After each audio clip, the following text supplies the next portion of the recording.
But I want to ask your opinion on Canelo Alvarez. It seems like he's at a point where, people don't want to give him credit for anything. Now, granted, the last mandatory fight, people weren't happy with that. But he's fighting Billy Joe Saunders, and if he beats him, he is trying to fight Caleb Plant to unify 168. And people still looking past that saying, well, he can't beat Jamal Charlo. Do you think that Canelo Alvarez is unbeatable at 168? Meaning, do you see anybody beating him at that weight class?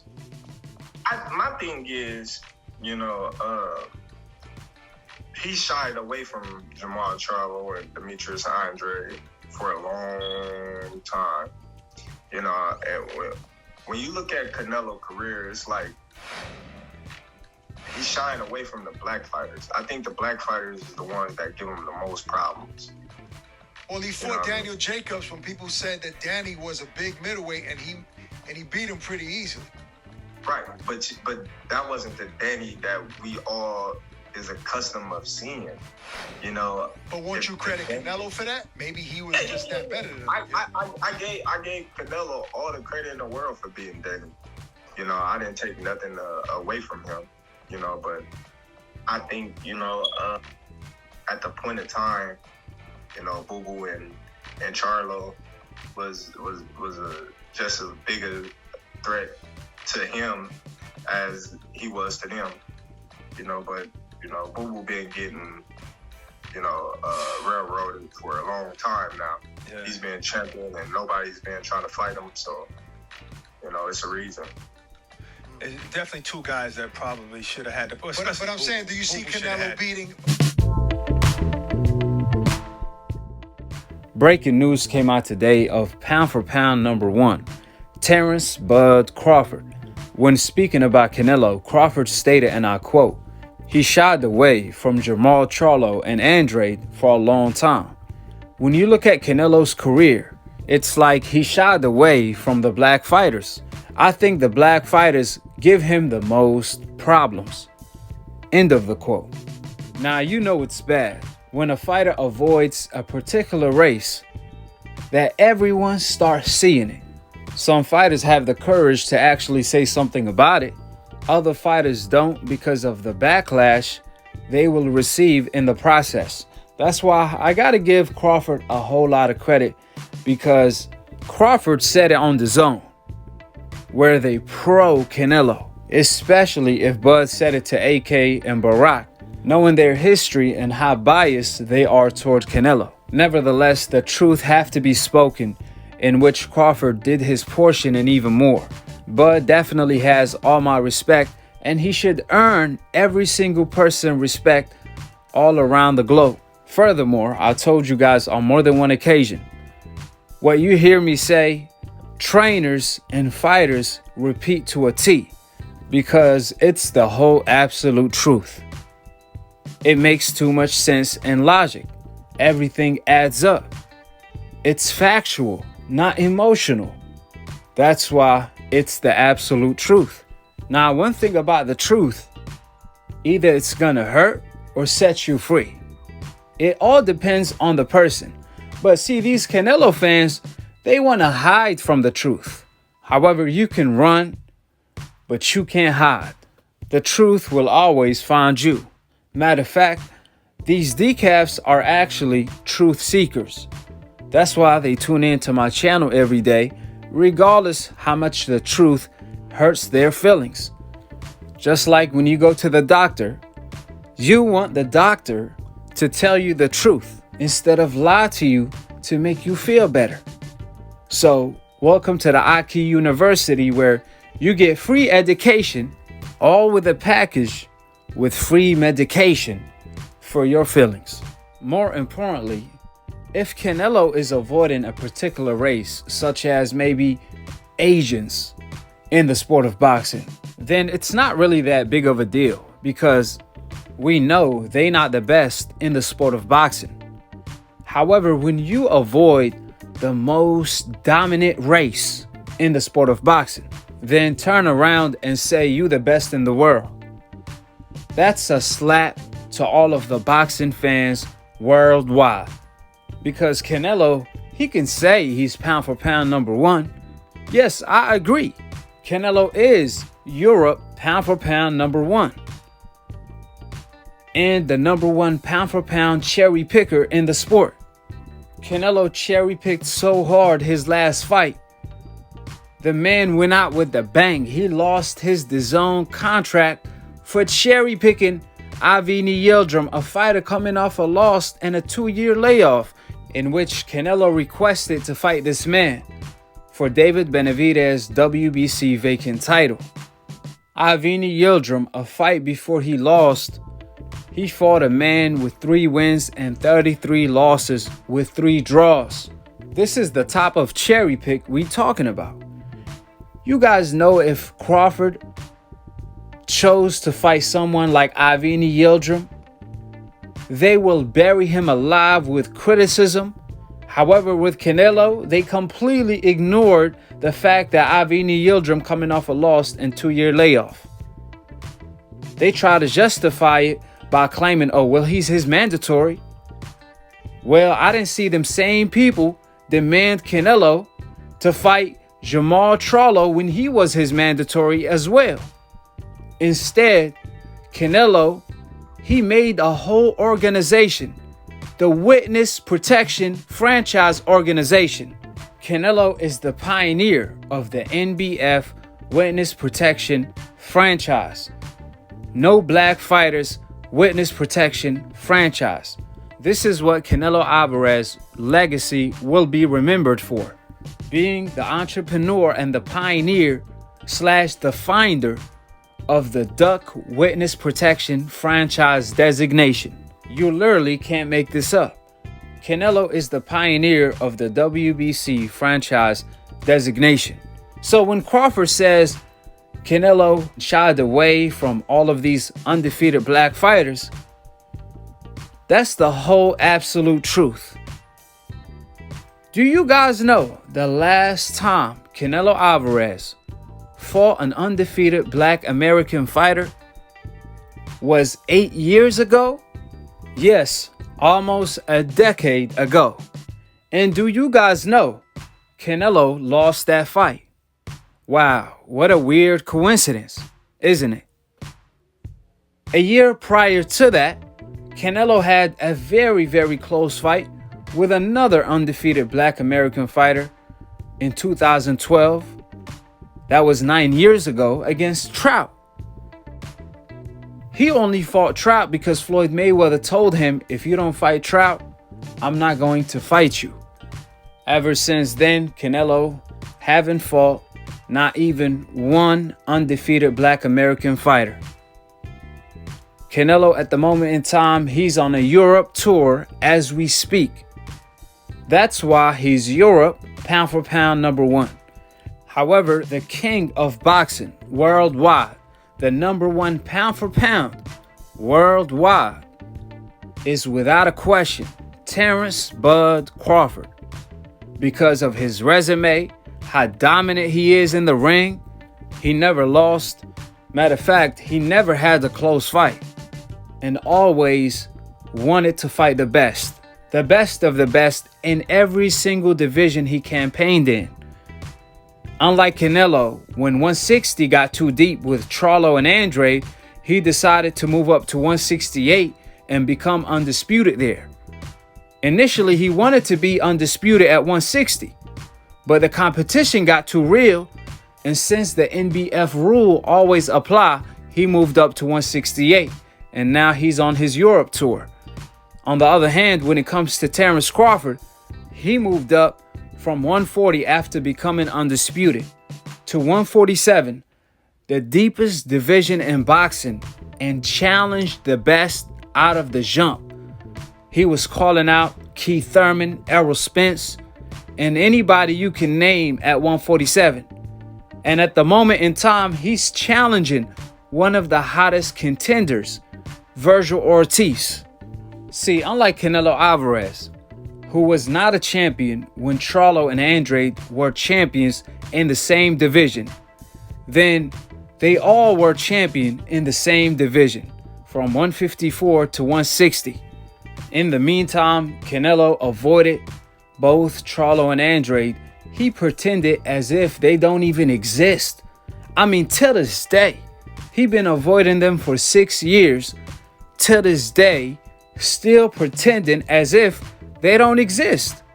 And all of his fans kept asking about Jamal Charlo and Andrade's credentials in order to justify why Canelo is ducking them. Now, we're not going to bring up Akhi and what is his credentials.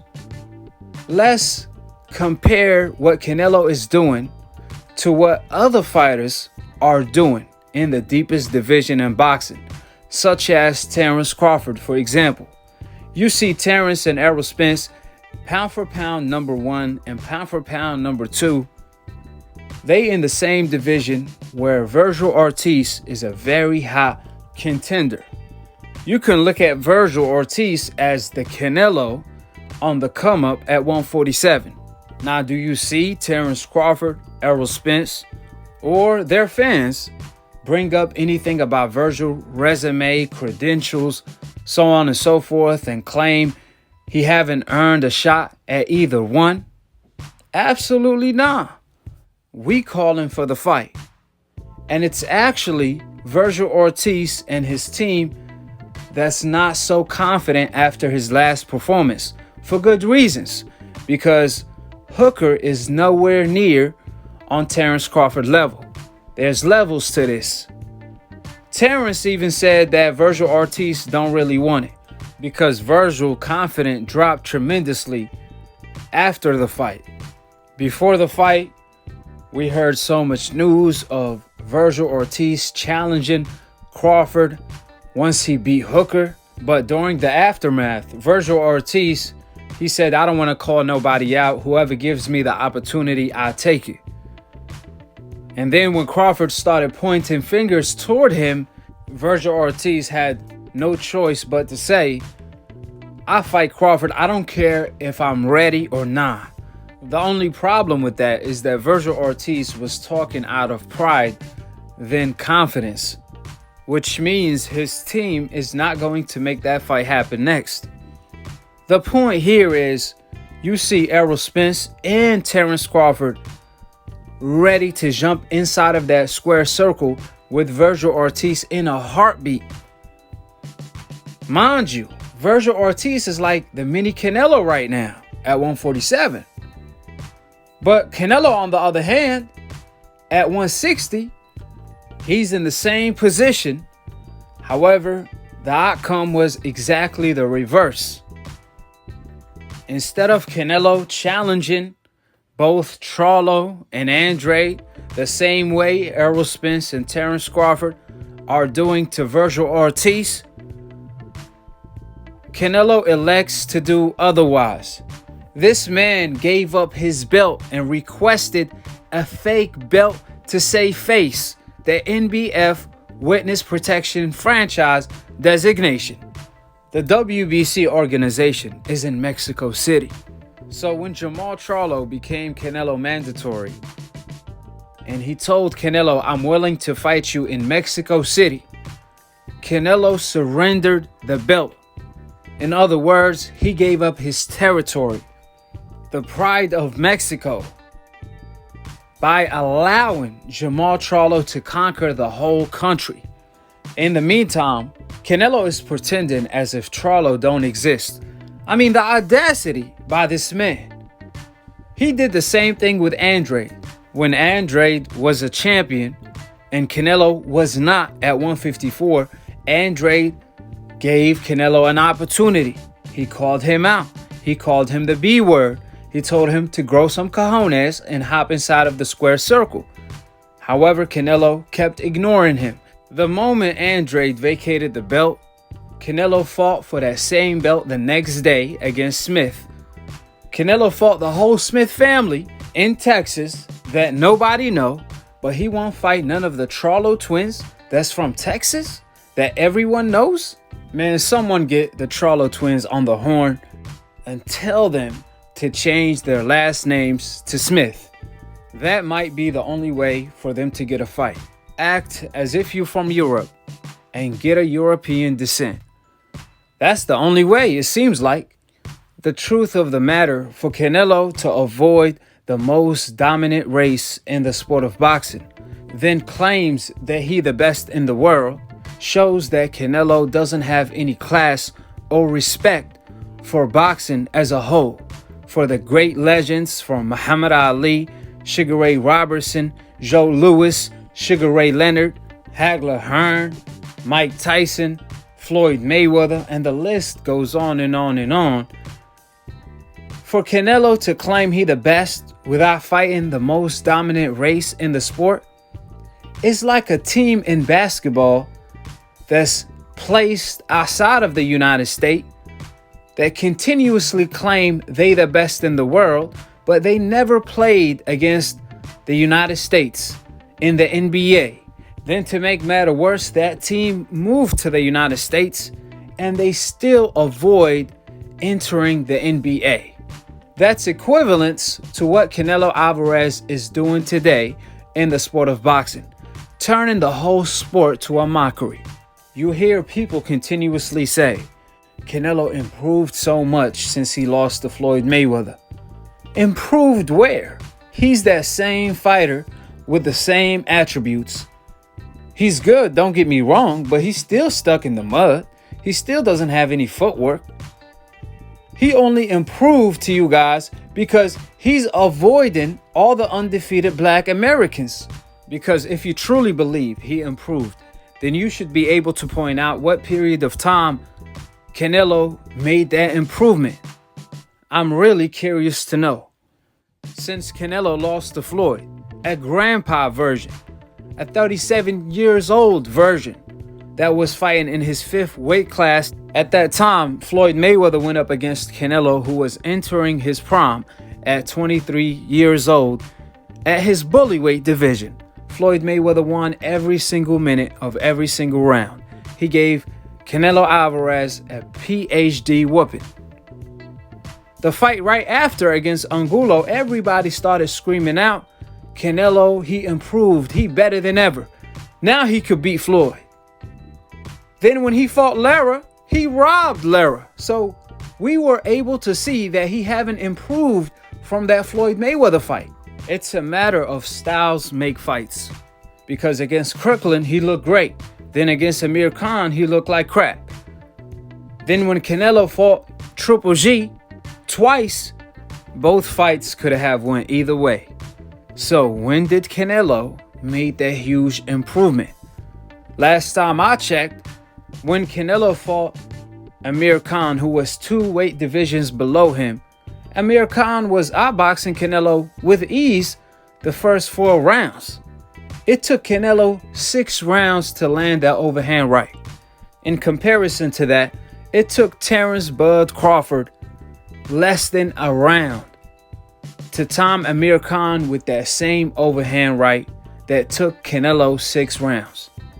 Crawford, a person who you can say at the time was smaller than Amir Khan, he won every single round, beat Amir Khan with ease. That's why there's levels to this. And that's why Terence Crawford have always been pound for pound number 1 ever since Andre Ward retired. But at the time, they continuously put Lomachenko above Terence Crawford on that pound for pound list. However, ironically, when they were erasing Lomachenko losses to put him on top of Bud, the moment Lomachenko lost, I don't know how Canelo bypassed Terence Crawford on the pound for pound list on all of these old media websites. It makes no sense at all. Just to show the double standards that exist in the sport. You see Terence Crawford, he does everything he's supposed to and even more.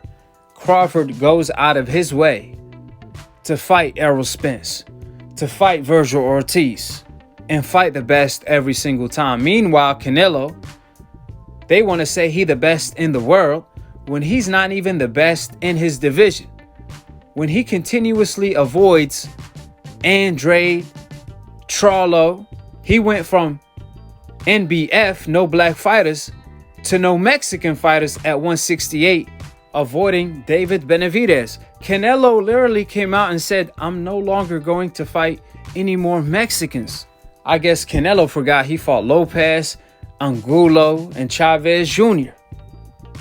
The point here is you can't call yourself the best if you don't want to fight the best. You see Crawford, at one point he was begging to fight the boogeyman Errol Spence because he wanted to prove that he the best. He wasn't content of being pound for pound number one. Nah, he wanted to achieve more. That's why new media, we have Terence Crawford as pound for pound number one. Oscar De La Hoya have Crawford as pound for pound number one. Floyd Mayweather have Crawford as pound for pound number one. You hear Eric Morales, he came out and said that Canelo is not the best. Crawford and Errol Spence are better boxers. Now, mind you, Eric Morales is another number on a long list of legendary fighters that criticized Canelo Alvarez for cherry picking, not fighting anybody in their prime. This is what Chavez Sr., Barrera, Morales, and all of these legendary Mexican fighters are telling Canelo to do is fight people in their prime. Quit cherry picking. Oh, let me guess. They hate it, according to the Canelo fans. Well, I have bad news for you decafs. This is fair criticism that Canelo being criticized for.